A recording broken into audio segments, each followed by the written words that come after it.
বন্যা পরিদর্শনে গিয়ে বিপদে পড়লেন রাজ্যসভার সাংসদ মৌসম বেনজির। অল্পের জন্য ফুলহার নদীতে তলিয়ে যাওয়ার থেকে বেঁচে গেলেন মৌসম। মাঝিদের তৎপরতায় নৌকাডুবির রক্ষা পেলেও ফুলহার নদীর প্লাবিত জলে পড়ে গেলেন জেলা তৃণমূল কংগ্রেসের নেতা সৌমিত্র রায়। কোন ক্রমে স্থানীয় বাসিন্দাদের চেষ্টায় পারে উঠলেন তিনি। ঘটনাটি মালদা জেলার রতুয়া থানা এলাকার মহানন্দাটোলা অঞ্চলের কাছে এই দুর্ঘটনা। কবে থেকে বাঁধের উপরে আছেন আপনারা? ধরে দেন ওই আগের বাম থেকে 3 মাস আপনাদের বাড়ি ঘর এখন কি জলে আছে? হ্যাঁ, বাড়ি ঘর দেখতে পাচ্ছেন না, এই যে ফটো করলেন না, এই আজকে এলেন? এখানে বলে গেল যে তোমরা পাবা, ঠিক আছে? কি পাবেন?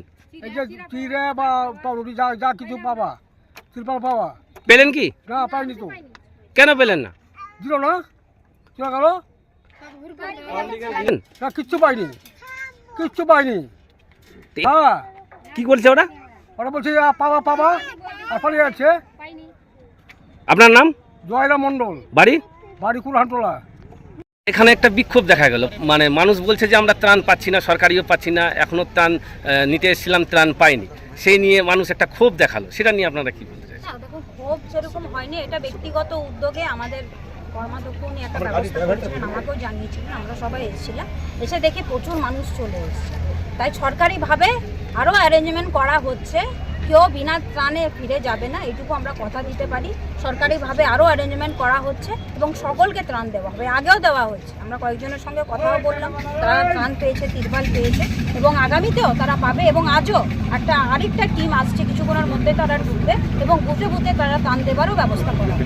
নৌকা পড়ে যাচ্ছিলেন আপনারা, এখন নৌকার মধ্যে প্রাণে বাঁচালেন, এটা নিয়ে আপনি কি বলতে চাইছেন? এখন এইটা তো এরকম হতেই পারে, হ্যাঁ, এটা একটা অ্যাক্সিডেন্ট হতেই পারে।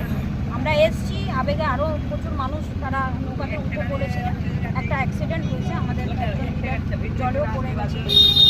এইগুলো অ্যাক্সিডেন্ট তো হতেই পারে এবং এটা মাথায় রেখে আমাদেরকে জীবনের ঝুঁকি নিয়েই বেরোতে হয় এবং মানুষের সমস্যার সময় আমাদেরকে তাদের সমস্যার কথা মেনেই রাস্তায় নামতে হয়। বর্তমান সংসদের কিন্তু এটা আমি বলতে পারি, ওনাকে জিজ্ঞেস করলে